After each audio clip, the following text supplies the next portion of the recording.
Hello everyone, welcome to UPSC feed. तो आज हम अपना नया topic union and its territory complete करेंगे। हम कंप्लीट कर रहे हैं quick revision module of polity. ये मॉड्यूल विजन आईएएस प्रोवाइड करता है। अगर ये पीडीएफ आपको डाउनलोड करनी है तो आप विजन आईएएस की ऑफिशियल वेबसाइट से कर सकते हैं। और अगर आपको हाईलाइटेड पीडीएफ चाहिए तो आप हमारे टेलीग्राम ग्रुप यूपीएससी फीड से डाउनलोड कर सकते हैं। इसका लिंक डिस्क्रिप्शन में मेंशन है। तो चलिए शुरू करते हैं। यूनियन एंड इट्स टेरिटरी ये पार्ट 1 ऑफ द कॉन्स्टिट्यूशन में मेंशन है। आर्टिकल 1 to 4 इसमें कवर होते हैं। तो आर्टिकल 1 में लिखा हुआ है इंडिया दैट इज भारत। तो यहाँ से हमें पता चलता है इंडिया के दो नाम है, एक इंडिया और एक भारत। आगे है India that is Bharat shall be A union of state. तो यूनियन ऑफ स्टेट को समझने के लिए हमें पता होना चाहिए what is difference between union of state and federation of state. इसको ऐसे समझते हैं कि एक कंट्री है, अगर हमें उसके एडमिनिस्ट्रेशन में कुछ प्रॉब्लम आ रही है क्योंकि वो काफ़ी बड़ी कंट्री है, तो हम उसको अलग अलग पार्ट्स में डिवाइड कर देते हैं और हर एक अलग पार्ट बन जाता है एक स्टेट। बाकी complete this is a country. तो यहाँ पे जो मेन पावर होती है वो कंट्री दैट इज यूनियन के पास होती है। स्टेट के पास ज़्यादा पावर नहीं दी जाती। लेकिन अगर एक दूसरा इंस्टेंस समझिए कि मानो कुछ रीजन्स हैं, वो साथ मिलके आ जाते हैं और बोलते हैं कि हम मिलके एक कंट्री बना लेंगे। तो ऐसे में वो ये नहीं चाहेंगे कि उनकी इंडिविजुअल आइडेंटिटी डिमिनिश हो। तो इसीलिए वो जो कंट्री बनेगी कंप्लीट इनके मिलने से, तो उस कंट्री के पास जो ये यूनियन बनेगा उस यूनियन के पास पावर्स कम होंगी एंड इंडिविजुअल स्टेट्स के पास पावर ज़्यादा होंगी। यहाँ पे यूनियन के पास पावर कम होंगी। तो इसको बोलते हैं हम federation of state.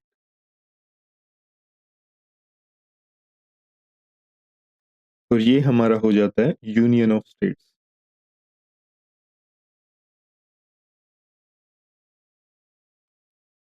State and territories ये हमारे फर्स्ट शेड्यूल में मेंशन होती हैं। तो हमारे टोटल कितने शेड्यूल्स हैं? कॉन्स्टिट्यूशन ऑफ इंडिया में 12 शेड्यूल्स हैं। इसमें से एक शेड्यूल की बात हम पहले भी कर चुके हैं, that is seventh schedule. Seventh schedule क्या करता है? वो तीन लिस्ट की बात करता है। First is union list, second is state list, third is concurrent list.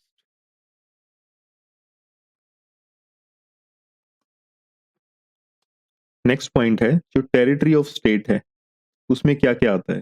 Territory of state में एक आता है स्टेट्स, दूसरा यूनियन टेरिटरीज एंड थर्ड ऐसी टेरिटरी जो गवर्नमेंट ऑफ इंडिया ने एक्वायर की है। यहाँ हमें हल्का सा डिफरेंस जरूर जानना चाहिए कि स्टेट और यूनियन टेरिटरी में डिफरेंस क्या होता है। तो जो स्टेट है वो एक फेडरल स्ट्रक्चर दिखाता है इंडिया का।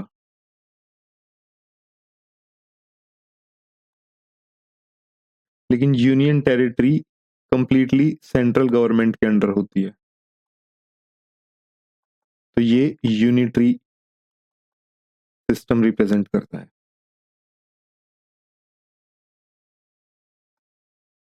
यूनियन टेरिटरीज में हम लेजिस्लेटिव असेंबली बना भी सकते हैं और नहीं भी। ये कंप्लीटली डिपेंड करता है सेंट्रल गवर्नमेंट के ऊपर। बाकी डिटेल में हम यूनियन टेरिटरीज के चैप्टर में बात करेंगे। तो चलिए आगे बढ़ते हैं।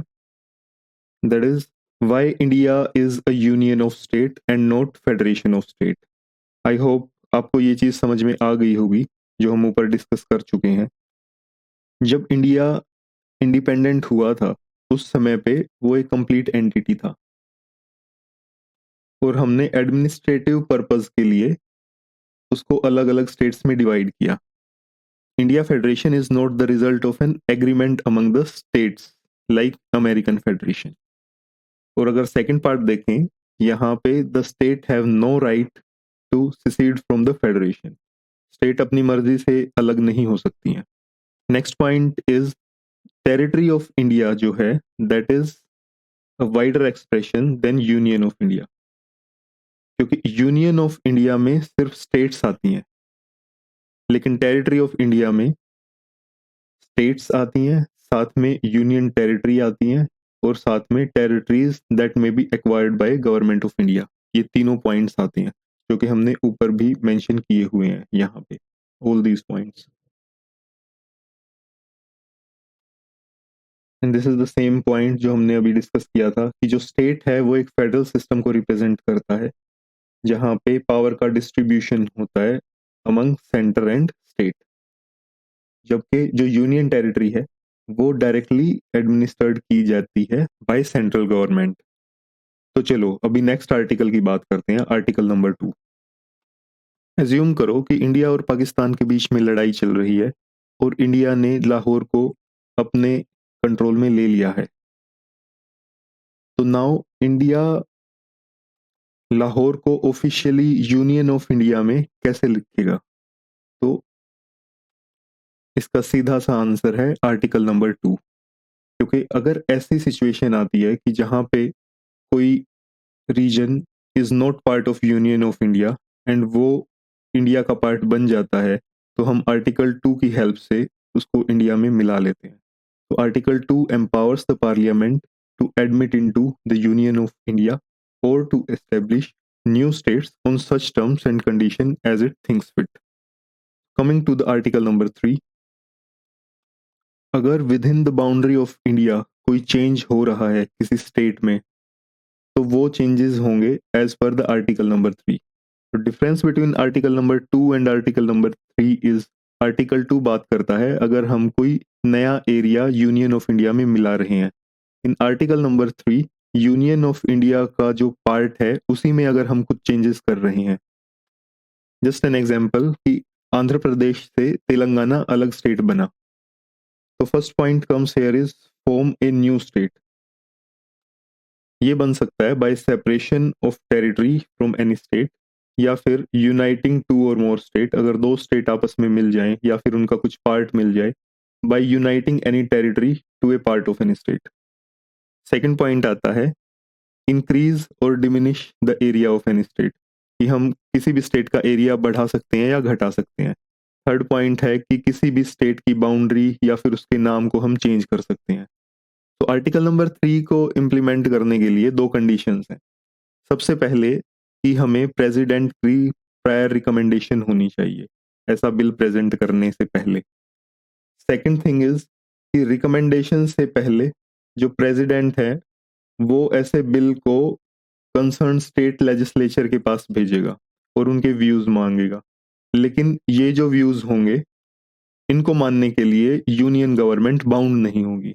यही आगे मेंशन है, प्रेसिडेंट और parliament is not bound by the views of state legislature. Second point आता है अमेंडमेंट टू द बिल, कोई भी फ्रेश रेफरेंस की जरूरत नहीं है बाय स्टेट लेजिस्लेचर।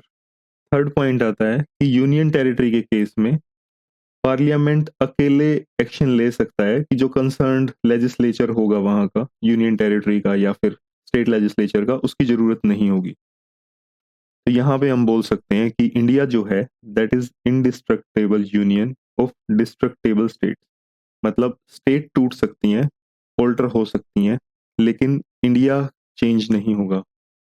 तो नेक्स्ट आर्टिकल, आर्टिकल नंबर 4 बात करता है कि जो लॉज बनेंगे अंडर आर्टिकल 2 एंड आर्टिकल 3 उनको हम अमेंडमेंट कंसीडर नहीं करेंगे अंडर आर्टिकल 368। तो क्या है ना कि इसके वजह से जो हमारा लॉ है वो सिंपल मेजोरिटी से हम पास करा सकते हैं। अगर आपको मेजोरिटी के बारे में और ज़्यादा जानना है तो आप हमारी प्रीवियस वीडियोस को देख सकते हैं, उसमें हमने टाइप ऑफ मेजोरिटीज के बारे में बात की हुई है। Coming next to the important supreme court judgement, यहाँ पे पहली जजमेंट आती है बेरूबारी यूनियन केस। तो देखो क्या था 1947 में जब इंडिया एंड पाकिस्तान अलग हुए, तो East Pakistan, just for an example this is East Pakistan and assume this is West Bengal. तो वेस्ट बंगाल में एक रीजन है जिसका नाम है बेरूबारी। तो पाकिस्तान ने ये दावा किया कि this Berubari is half divided into East Pakistan. As per the Radcliffe line. तो इस बारे में फिर केस चला इंडियन सुप्रीम कोर्ट में। तो यहाँ पे क्वेश्चन ये आया कि क्या इंडिया अपनी टेरिटरी को किसी फॉरेन स्टेट को दे सकता है। ये केस था 1960 में। तो यहाँ पे बात हुई और जजमेंट आई कि constitutional amendment is required under article 368 and इसकी हेल्प से हम किसी भी स्टेट को किसी फॉरेन कंट्री को दे सकते हैं। बट लेटर इन 1969 एक अदर जजमेंट आती है जिसमें सुप्रीम कोर्ट बोलता है कि to settle a boundary dispute between India and other country हमें कॉन्स्टिट्यूशनल अमेंडमेंट की जरूरत नहीं है, ये सिर्फ एग्जीक्यूटिव एक्शन के द्वारा भी किया जा सकता है। So coming next to the various commission which are set up for reorganization of state। तो ऐसे हमारे पास 1948 जून में लिंग्विस्टिक प्रोविंसेस कमीशन बना जिसमें बात हुई कि लिंग्विस्टिक फैक्टर के अकॉर्डिंग हम रीऑर्गेनाइजेशन नहीं कर सकते, लेकिन एडमिनिस्ट्रेटिव कन्वीनियंस के अकॉर्डिंग हम कर सकते हैं। तो स्टेट जो बनेंगी वो लिंग्विस्टिक रीजन की वजह से नहीं बनेंगी। Later in 1948 also linguistic provinces committee बनी और उन्होंने भी लैंग्वेज को रिजेक्ट कर दिया as basis for reorganisation of state. But later in 1953 दिसंबर फजी अली कमीशन ने बोला कि लैंग्वेज जो है it can be the basis for reorganisation, हम भाषा के बेसिस पे भी रीऑर्गेनाइजेशन कर सकते हैं। लेकिन इन्होंने भी रिजेक्ट किया कि ऐसा नहीं है कि एक स्टेट के लिए एक लैंग्वेज इस बेसिस पे हम अपनी स्टेट्स बनाएं। गवर्नमेंट ऑफ इंडिया ने इस प्रपोजल को एक्सेप्ट भी किया बट विद सर्टेन मॉडिफिकेशंस। और ऐसा क्यों हो रहा था? 1953 में आंध्र प्रदेश की आवाज उठ रही थी मद्रास स्टेट से अलग होने के लिए एंड ऐसा हुआ भी क्योंकि वो तेलुगु स्पीकिंग एरिया था। On linguistic basis Andhra Pradesh अलग हुआ मद्रास स्टेट से। इस टॉपिक से वैल्यूएबल पॉइंट्स हम दोबारा से देख लेते हैं। यूनियन एंड इट्स टेरिटरी, ये पार्ट 1 ऑफ कॉन्स्टिट्यूशन में मेंशन है। यूनियन ऑफ स्टेट की बात होती है, India is union of state and not federation of state. First schedule में मेंशन है स्टेट एंड टेरिटरीज की रिगार्डिंग। टेरिटरी ऑफ इंडिया में state, union territory and any territory which is acquired by government of India आता है। तो यहाँ हमने बात की कि यूनियन ऑफ स्टेट है India rather than federation of state. Territory of India is a wider expression than union of state. Article 2 में बात आती है कि अगर हम किसी एरिया को एक्वायर कर लेते हैं, एक्सटर्नल एरिया को, तो हम उसको इंडिया के यूनियन में कैसे इंक्लूड करेंगे। आर्टिकल नंबर 3, अगर किसी स्टेट में कुछ चेंजेस हो रहे हैं, कोई नई स्टेट बन रही है या फिर हम बाउंड्री को ऑल्टर कर रहे हैं, किसी स्टेट का नाम चेंज कर रहे हैं, तो आर्टिकल नंबर 3 के अकॉर्डिंग होगा। यहाँ पे 2 कंडीशन होती हैं कि पर प्रेसिडेंट की प्रायर रिकमेंडेशन होनी चाहिए और रिकमेंडेशन से पहले प्रेसिडेंट उस स्टेट लेजिस्लेचर के पास वो बिल भेजेगा, लेकिन वो जो भी रिस्पॉन्स देंगे वो मानना बाउंडेशन नहीं होगी।